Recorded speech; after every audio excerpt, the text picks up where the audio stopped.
모두에게 좋은 사람을 경계해라.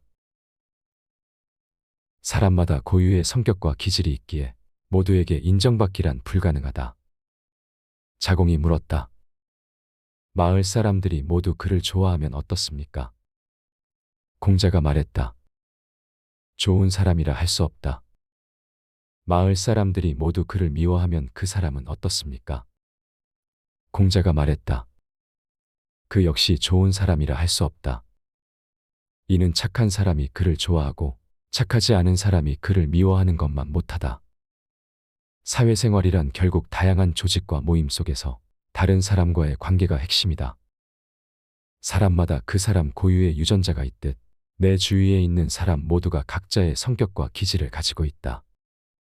이렇듯 다양한 사람들 모두에게서 인정받고 칭찬받기란 불가능한 일이다. 만약 그런 사람이 있다면 그는 철저한 위선자이며 기회주의자이고 자기만의 생각과 가치관이 없는 텅 빈 사람일 것이다. 그러므로 착한 사람이 좋아하는데 나쁜 사람이 미워하지 않는다면 그는 모두에게 아첨하고 영합하는 사람일 것이다. 또 나쁜 사람이 미워하는데 착한 사람이 좋아하지 않는다면 그는 좋아할 만한 내용과 행실이 없는 사람이다. 도움이 되는 친구와 해가 되는 친구. 정직한 친구는 나의 허물을 알게 하고 성실한 친구는 나를 성실하게 한다. 공자가 말했다. 나를 이롭게 하는 세 부류의 벗이 있고 나를 해치는 세 부류의 벗이 있다.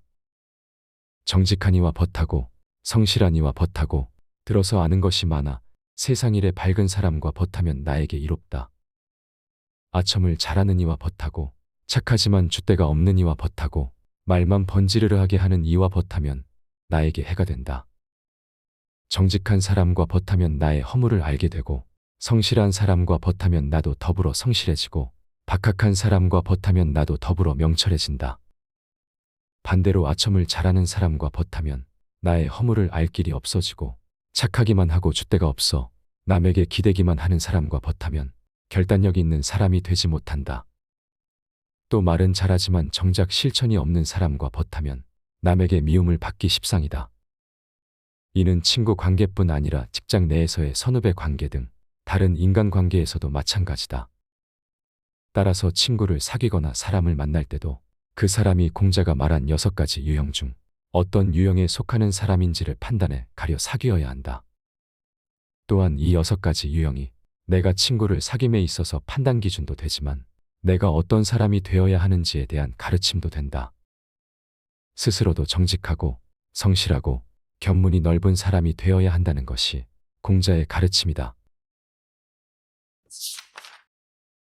인간관계의 원칙. 사람을 대하는 5가지의 실천 방법은 공손, 관용, 믿음, 민첩, 은혜로움이다. 자장이 공자에게 인에 대해 물었다. 이에 공자가 말했다. 천하의 5가지를 실천할 수 있으면 인이 된다. 그것이 무엇입니까? 공자가 말했다. 공손, 관용, 믿음, 민첩, 은혜로움이다. 공손하면 남이 업신여기지 않고 관용을 베풀면 민심을 얻고 믿음이 있으면 남들이 의지하며 민첩하면 공로가 있고 은혜로우면 남들을 부릴 수 있다. 이는 사람과 사람이 서로 함께하는 것이다. 공자는 다른 사람들을 어떻게 대해야 하는지 구체적인 실천 방법으로 5가지를 제시하고 있다.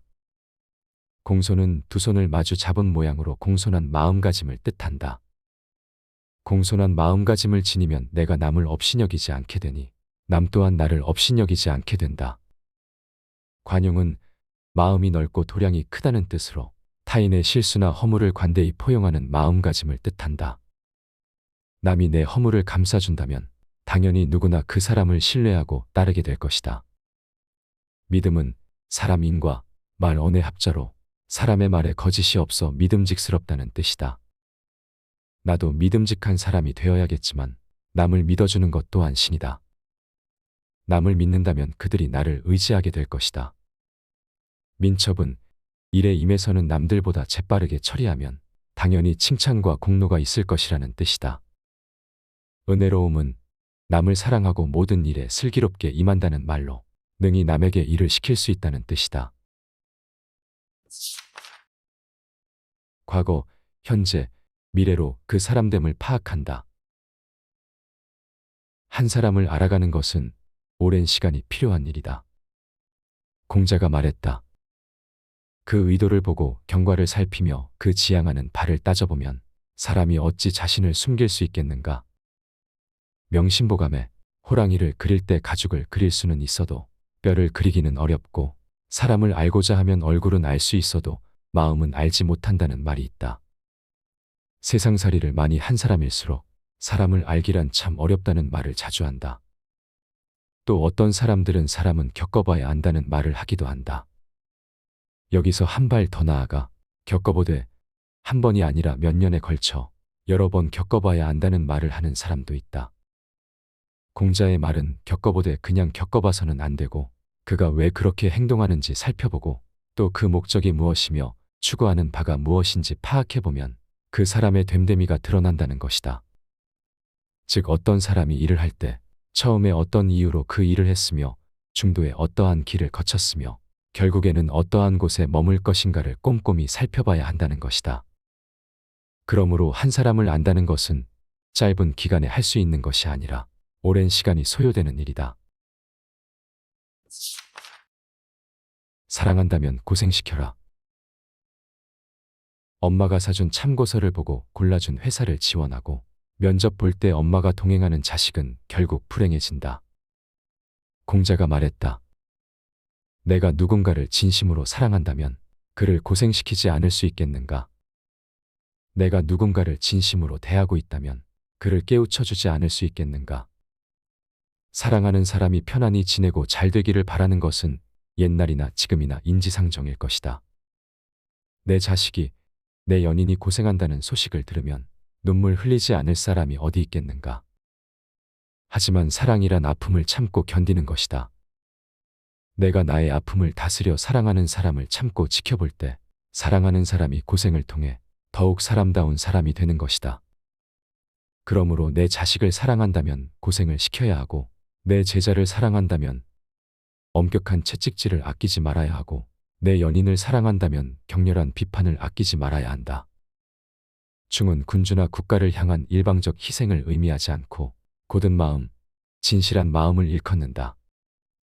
사랑도 마찬가지다. 누군가를 진심으로 대하는데 어찌 충고와 깨우침을 아끼겠는가? 차라리 미친 사람이나 고집이 센 사람과 함께하라. 일을 반드시 이루고자 한다면 열정적이고 고집스러운 사람과 함께하라. 공자가 말했다. 중용을 실천할 수 있는 사람과 함께할 수 없을 바에야 반드시 미친 듯이 열정적인 사람이나 고집이 센 사람과 함께하겠다. 미친 듯이 열정적인 사람은 진취적이고 고집스러운 사람은 하지 않는 일이 있다. 주위에 있는 수많은 사람 중에서 어떤 사람과 함께 인생의 희로애락을 나누고 일을 할 때 더불어 할 수 있을지 결정하는 것은 참으로 어려운 문제다. 뜻이 같다고 해도 성품과 기질의 차이로 인해 더불어 일할 수 없는 사람이 있고 그 반대의 경우도 왕왕 존재하기 때문이다. 이에 대해 공자는 첫째로 선택해야 하는 사람을 중용을 실천할 수 있는 이로 꼽았다. 중은 가운데가 아니라 적당히의 뜻이다. 만물은 극단에 이르면 변화에 다시 아래로 떨어지기 마련이다. 따라서 극단에 이르지 않는 상태를 중이라 한다. 그 다음으로 미친 사람이나 고집이 센 사람과 함께하라고 한다. 세상의 상식과 이성적 기준에서 벗어난 행동을 하는 사람들을 미친 사람이라고 한다. 하지만 지금 우리가 알고 있는 상식과 이성은 과거에 미친 사람들이 만들어낸 것이다. 새로운 역사는 남들이 가지 않는 길을 가는 미친 사람들이 쓴다. 또한 고집이 세고 자기 뜻을 쉽사리 굽히지 않는 사람들은 시류에 휩쓸리는 사람보다 낫다. 남들이 뭐라 하든 자기 길을 꿋꿋이 감으로써 이랬다 저랬다 하는 사람들이 저지르는 판단의 실수를 줄일 수 있으니 말이다. 내가 성공하고 싶으면 남도 성공하도록 도와준다. 자기가 서고자 하면 남도 세워주고 뜻을 이루고자 하면 남의 뜻도 이룰 수 있게 해줘야 한다. 자공이 말했다. 만약 백성에게 널리 베풀어서 풍족하게 살 수 있게 한다면 어떻습니까? 이나다 할 수 있습니까? 공자가 말했다. 어찌 인하다고만 할 수 있겠느냐. 그런 사람이야말로 반드시 성인일 것이다. 요임금과 순임금도 그건 오히려 어렵게 여기셨다. 무릇 인한 사람은 자기가 서고자 하면 남도 세워주고 자기의 뜻을 이루고자 하면 남의 뜻도 이루게 해준다. 나와 가까이 있는 것에서부터 깨달음을 얻을 수 있다면 이 역시 인을 행하는 방법이다.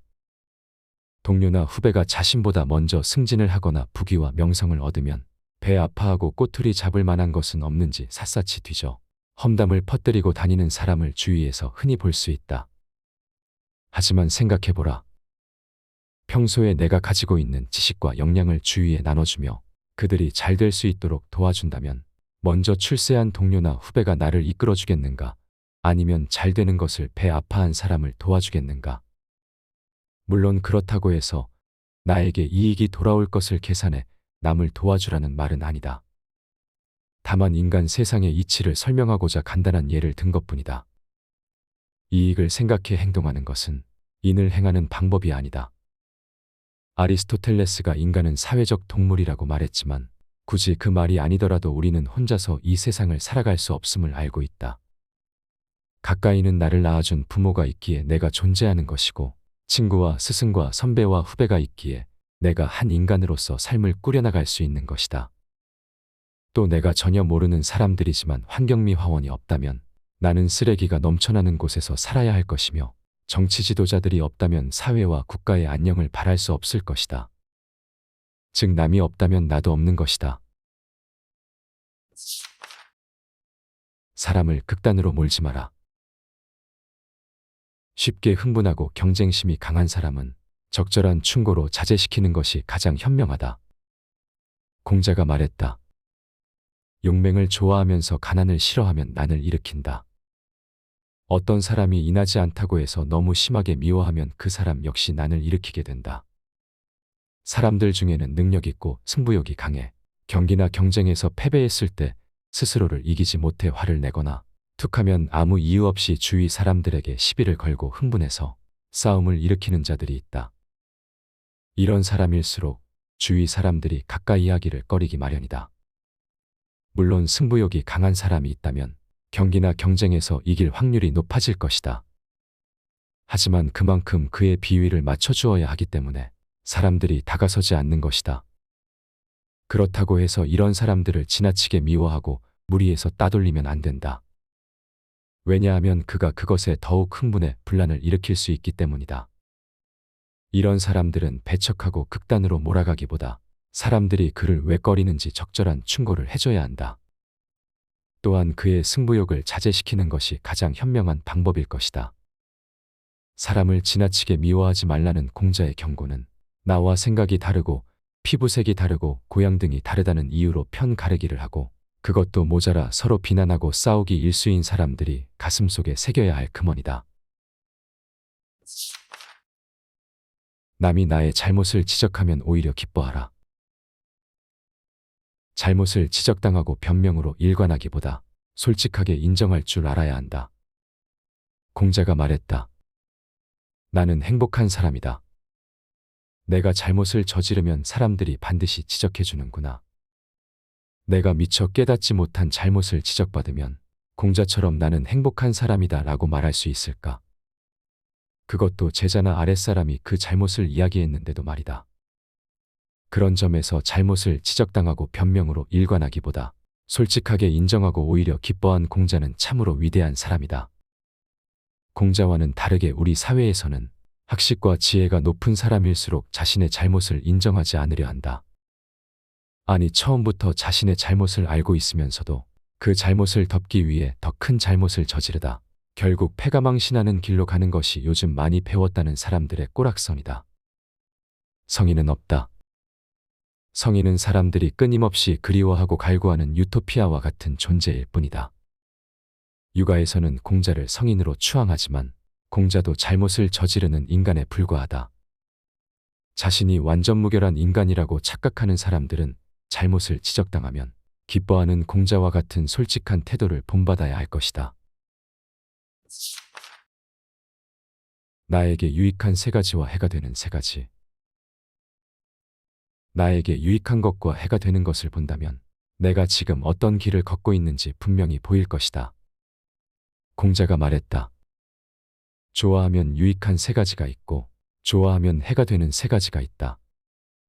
예약을 절도 있게 하기를 좋아하고 남의 장점을 말하기를 좋아하고 현명한 벗을 많이 사귀기를 좋아하면 유익하다. 교만함을 좋아하고 아니라고 게으른 것을 좋아하고 질펀하게 어울려 향락하기를 좋아하면 해가 된다. 좋아해서 나에게 도움이 되는 것과 해가 되는 것이 딱 세 가지만은 아닐 것이다. 그럼에도 각각 세 가지씩 꼽는 것은 추구해야 할 것과 그러지 말아야 할 것이 있다는 것을 알려주기 위한 것이다. 스스로 돌이켜 생각해보라. 당신은 어떤 사람인가?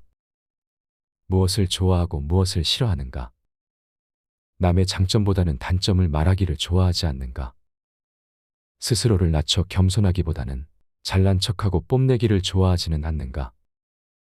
현명한 사람들과 어울리기보다는 질펀하게 놀기를 좋아하는 사람들만 주변에 가득하지는 않은가? 이 6가지의 자신을 비추어 본다면 내가 지금 어떤 길을 걷고 있는지 분명히 보일 것이다. 지금 걷고 있는 길이 어떤지에 따라 나의 1년 후, 10년 후가 결정된다. 반드시 경계해야 할 세 가지. 성욕과 투쟁심과 탐욕을 경계하라. 공자가 말했다. 군자가 경계해야 할 세 가지가 있다. 어릴 때는 혈기가 아직 안정되지 않았으니 성욕을 경계해야 한다. 커서는 혈기가 한창 강하니 투쟁심을 경계해야 한다. 늙어서는 혈기가 이미 쇠잔해졌으니 탐욕을 경계해야 한다. 우리 몸은 혈과 기로 이루어져 있다. 혈은 육체이고 기는 정신이다. 어리다는 것은 아직 육체와 정신이 완전히 자라지 않은 상태다. 그런 상태에서 혈과 기를 소모하는 성욕에 지나치게 몰입하게 되면 성장에 방해가 된다. 그렇다고 인간의 본성인 성욕을 그냥 두었다가는 분별 없이 다가가게 된다. 성교육이 필요한 이유다. 혈기가 조화롭게 안정되고 나면 세상을 향한 투쟁심이 끓어오른다. 도전과 저항의 정신은 젊음의 특성이다. 그렇다고 해서 방향 없이 이리저리 치받기만 하고 분란만 일으킨다면 그 젊음은 좌절과 나락의 길에 빠져들 것이다. 과유불급이다. 지나친 투쟁심을 경계하되 도전과 저항의 정신을 놓치지 말아야 한다. 사람의 육체는 25살이 넘으면 성장을 멈추며 노화의 길에 들어서기 시작하고 40이 넘어가면 급격하게 혈기가 쇠잔해지기 시작한다. 힘도 없으면서 지나친 탐욕을 부리는 것은 노망이고 아직 자신은 젊다고 생각하는 것은 어리석은 착각일 뿐이다. 사람이 갖춰야 할 9가지 태도. 분명하게 보고 듣는 것은 인식의 첫걸음이다. 이는 사람이 가져야 할 태도의 핵심이다. 공자가 말했다. 군자에게는 9가지 생각이 있다. 볼 때는 분명하게 보기를 생각하고 들을 때는 명확하게 듣기를 생각하며 얼굴빛은 온화하게 가지기를 생각하고 행동거지는 공손하게 하기를 생각하며 말은 진심에서 우러나오기를 생각하고 일할 때는 신중할 것을 생각하며 의심이 생기면 묻기를 생각하고 분노가 치밀 때는 어려움이 생길 것을 생각하며 이득을 보면 의로운 것인지 생각한다. 사람이 가져야 할 태도의 핵심이다. 분명하게 보고 듣는 것은 세계와 인간을 제대로 인식하는 첫걸음이다. 하지만 눈이 있어도 제대로 보지 못하는 사람이 많고 귀가 있어도 듣지 못하는 사람이 많다. 눈과 귀가 아무짝에도 쓸모없는 사람들인 것이다. 웬만큼 세상살이를 겪으면 의심나는 것이 있어도 묻지 않는 경우가 늘어난다. 자신의 안위를 위해서거나 아니면 묻는 것이 창피하다는 이유다. 왜는 어린아이들만이 명심해야 할 의문사가 아니다. 왜라는 질문을 던지기 어려운 상황일수록 왜를 던지는 자세야말로 군자가 가져야 할 태도다. 분노가 치밀어 오른다는 것은 비이성적, 감정적 상태가 되어 간다는 것이다. 이럴 때는 앞으로 닥쳐올 어려움은 생각하지 않고 미친 듯이 행동하기 쉽다. 그럴수록 완전히 분노가 끓어오르는 상태가 되기 전에 앞일을 생각해 분노를 다스릴 수 있어야 한다. 가까이 있는 사람을 기쁘게 하라. 나의 주위에 있는 사람들이 나로 인해 기뻐한다면 더 많은 사람들이 나를 찾아올 것이다. 섭공이 정치에 대해 물으니 공자가 말했다. 가까이 있는 사람은 기쁘게 하고 멀리 있는 사람은 찾아오게 하는 것입니다. 이 문장에서 가까이 있는 사람이란 일반적인 가족, 친척, 측근이 아니라 백성, 피치자를 뜻한다. 정을 리더십으로 이해하면 가까이 있는 사람이란 조직의 구성원이다. 반면에 멀리 있는 사람이란 다스림의 바깥에 있는 사람이다. 그런 사람들이 기꺼이 찾아오게 한다는 것은 정치를 매우 잘하고 있음을 증명하는 것이다. 결국 정치는 권력을 갖기 위해서가 아니라 백성을 기쁘게 하는 것임을 공자는 섭공에게 말하고 있다. 리더는 정치에서 자신의 행복이 아니라 모두의 행복을 추구해야만 한다. 그래서 모든 사람의 행복이야말로 정치가 추구해야 할 궁극적 가치다. 가까이 있는 사람을 기쁘게 하라는 말은 리더십에도 적용할 수 있지만 인간관계에도 적용할 수 있다. 나의 주위에 있는 사람들이 나로 인해 기뻐한다면 더 많은 사람들이 나를 찾아올 것이기 때문이다. 오늘 영상을 통해 공자는 한 가지 인간관계의 지혜를 전합니다. 바로 모두에게 인정받는 사람을 조심하라는 것입니다. 공자는 모두에게 인정받는 사람은 위선자이거나 기회주의자일 가능성이 높다고 말합니다. 왜냐하면 그들은 자신만의 원칙이나 가치관이 없이 사람들을 기쁘게 하기 위해 행동하기 때문입니다. 사회에서는 정말 온갖 사람들과 마주칩니다. 따라서 자신의 주관이 있다면 아무리 좋은 사람이라도 반드시 부딪히는 사람이 나타나기 마련이죠.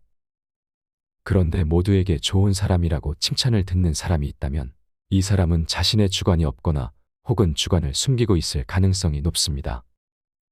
그렇기에 공자는 모두에게 인정받고 모두에게 사랑받는 사람은 자신의 겉과 속이 다른 위선자거나 혹은 호시탐탐 기회를 노리는 기회주의자거나 자신의 주관이 없는 사람이라고 한 것입니다. 이 영상을 보시는 분들도 한번 진지하게 생각해 보시면 좋을 것 같습니다. 혹시 내가 친한 사람이 모두에게 칭찬만 듣는 사람인지를요. 정말 그렇다면 관계를 아예 끊어내는 것까지는 아니더라도 객관적인 눈으로 다시 한번 살펴보시길 바랍니다. 찬찬히 시간을 들여 살펴본다면 당신이 모르던 그 사람의 다른 면모를 발견할 수도 있으니까요. 오늘 제 영상이 구독자님께 도움이 되었기를 바라며 여러분의 고민에 대한 답을 책에서 찾아 알려드리는 책사람이었습니다.